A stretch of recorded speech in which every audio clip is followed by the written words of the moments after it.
I believe that the change in Lebanon can take place, but there are two things to keep in mind. And this is what my view when I took over the premiership in Lebanon. First of all, the change has to be from within the system. So it has to be from within the current constitution, laws, and so on. Does not mean that laws cannot change and the constitution cannot change, but we have to work from within the system. The other thing is that we have to work inclusively. So there is very polarized opinions at the political level, at the economic level, social level in Lebanon. Yet we have to find a way to be inclusive so that if not all the political parties, most of the political parties that are represented in the parliament are on board for the specific changes that are needed. Thank you for the opportunity. Former Prime Minister, former Minister of Education, Dr. Hassan Diab. Myself, my name is Baha from Lebanon. My colleague here, Tabia, and also Nina will be conducting this interview with you. We have several questions that we would like to ask you and get to know more from your perspective and your thought of thinking around these kind of topics. These topics range from foreign policies of other countries toward Lebanon and also more internal and national security from Lebanon. So I will be starting with the first question. And the first question is, with the rise of independent movement in Lebanon, national elections, do you see the transition of power from political establishments to independent smooth or dangerous? And what do you recommend the independent movement to focus on, economy or democracy?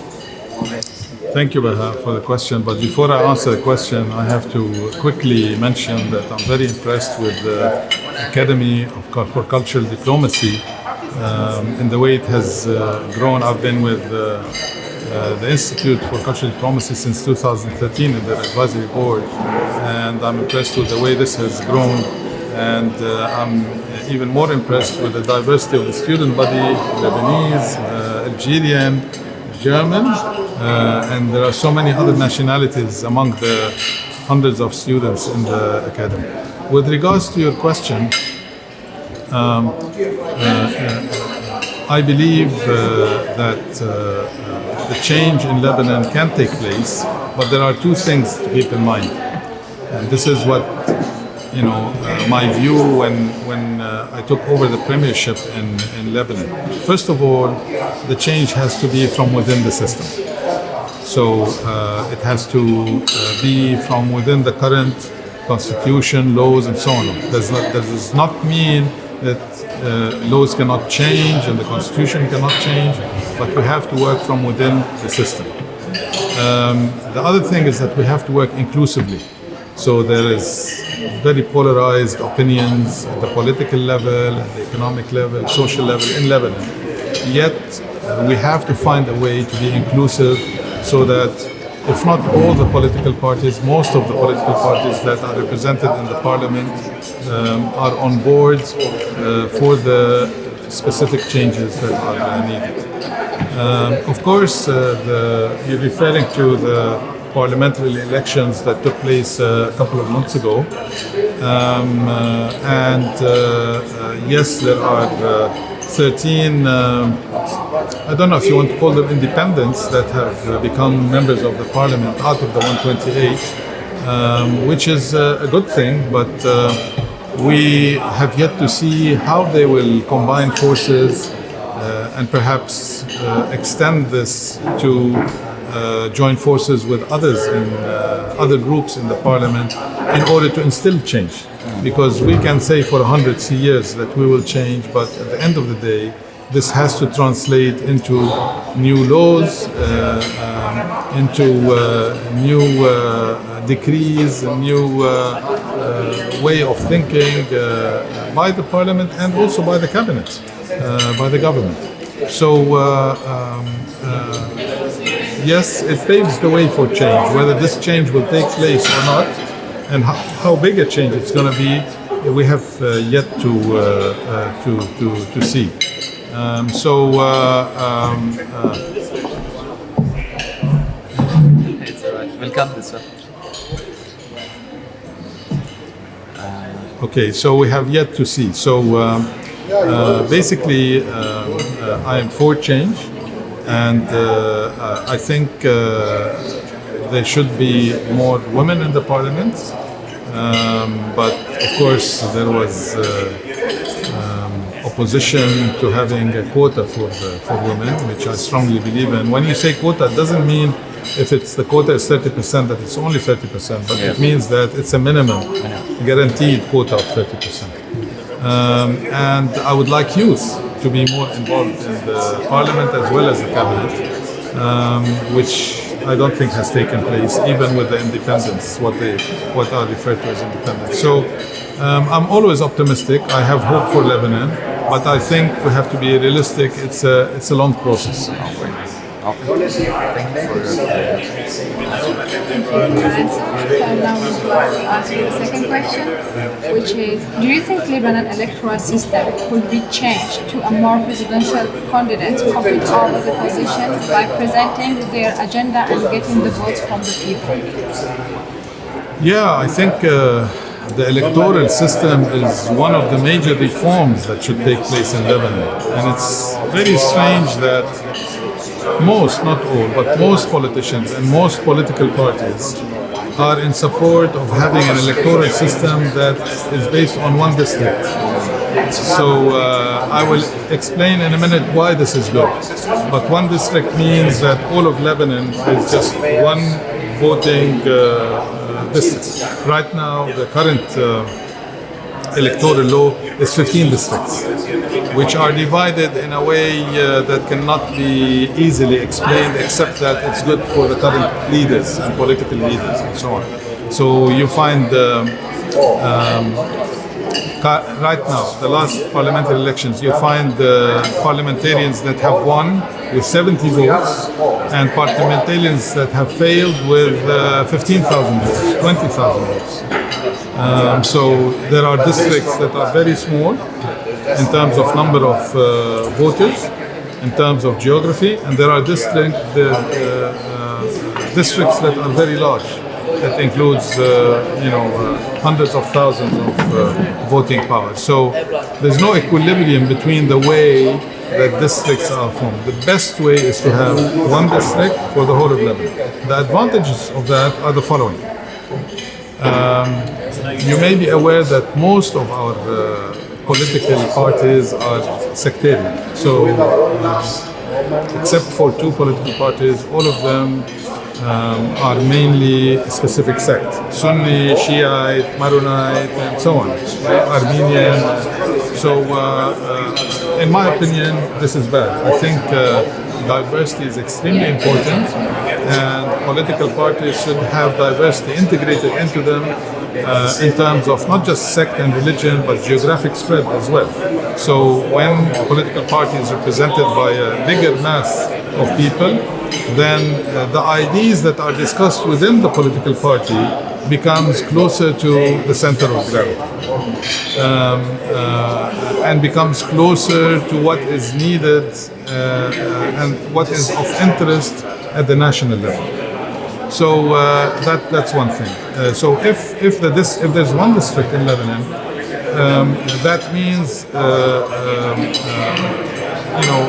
whoever wants to be nominated or go for the elections would have to put 128 names. The number of members in the parliament is 128, which means it has to be from all, because the 128 names are distributed across Lebanon in terms of regions, in terms of sects, in terms of religions. Yeah? So if it's one district, then each list that submits for the parliamentary elections would have to include all of Lebanon. So this automatically forces all political parties to be what I said, multi-sectorial, multi-religious, and from all Lebanese geography.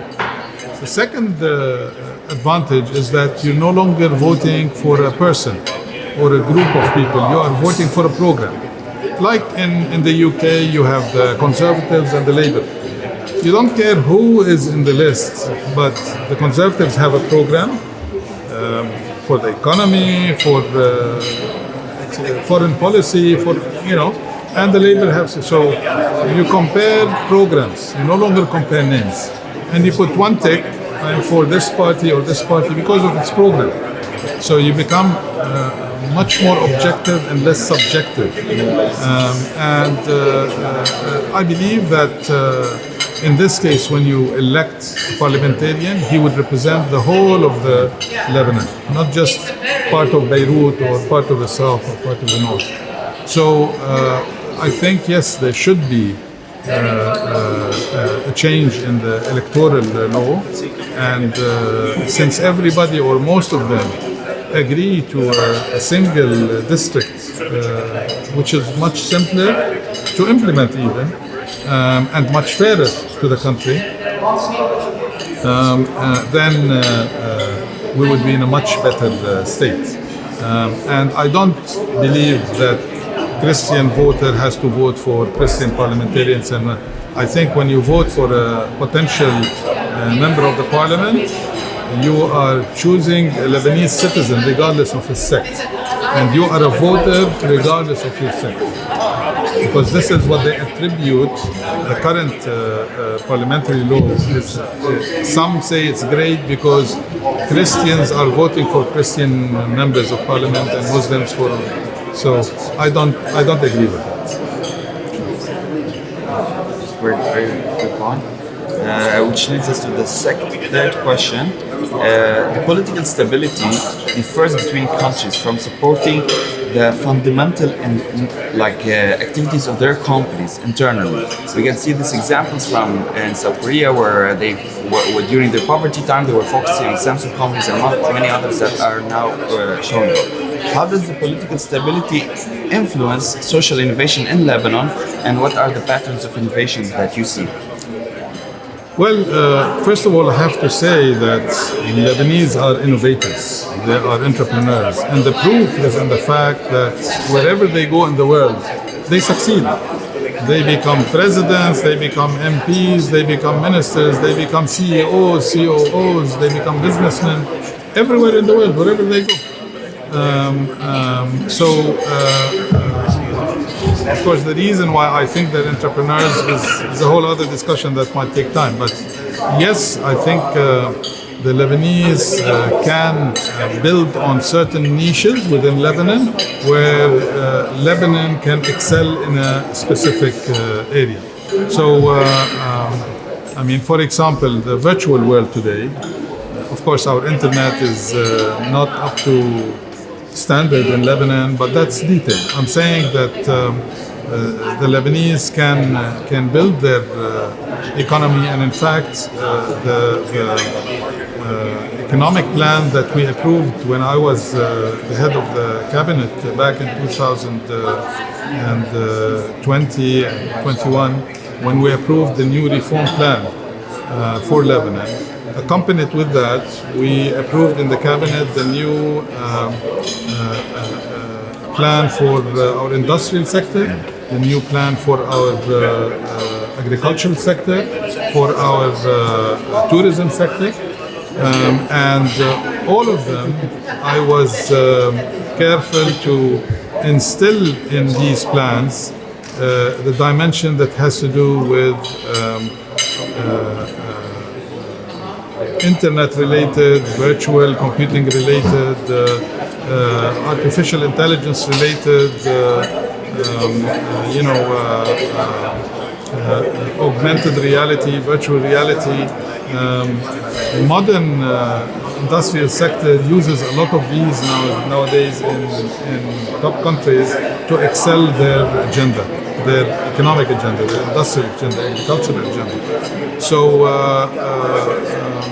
I believe the Lebanese can have a niche in issues related to software engineering, in areas related to virtual computing, augmented reality. They're really, if you look at them, where they work in the US, in Canada, in Europe, in Far East, they're top people, they're innovators. So they can do that for Lebanon without actually being in Lebanon. And the same for the Lebanese that are living in Lebanon as well. So in education, for example, I mean, the future of higher education, at least part of what is going to be delivered in higher education is online. And I mean, some of the top universities like MIT in the world has all its programs online. I think the use of technology in excelling in business can play a role in Lebanese innovation to excel its various sectors in that. 100%. And of course, thank you for mentioning the niche, because other countries like Taiwan have focused semiconductor, for example. Absolutely, So it's very nice kind of way to think of So it. I'm thinking more in terms of artificial intelligence and its application to industry. I'm thinking more of augmented reality and its application in education. I'm thinking more in terms of the use of virtual computing in various applications such as tourism. And so on. Yes, 100%. Which leads us to the next question on inspiration. The last question is as a former prime minister of a country like Lebanon, such who was an idol for you, like another foreign prime minister that you admired, or just admired the country in the right direction? So I know this is a cliche answer that many would respond in that way, but I'm very impressed and I very much respect Nelson Mandela for sticking to his beliefs and dreams despite the fact that he spent many decades in prison. I don't remember, 26 years or something like that. And he still kept along and got attached to his dream until he reached where he believes democracy should rule and apartheid cannot continue. Change requires a lot of grit. Success requires a lot of grit. It requires people to stick to their beliefs. It requires for people not to be bought by money or positions to change their beliefs. It requires dreamers that want what's best, not for them, but for the country. So Nelson Mandela would be my idol in that respect, as a former prime minister. Thank you so much. Thank you. Thank you for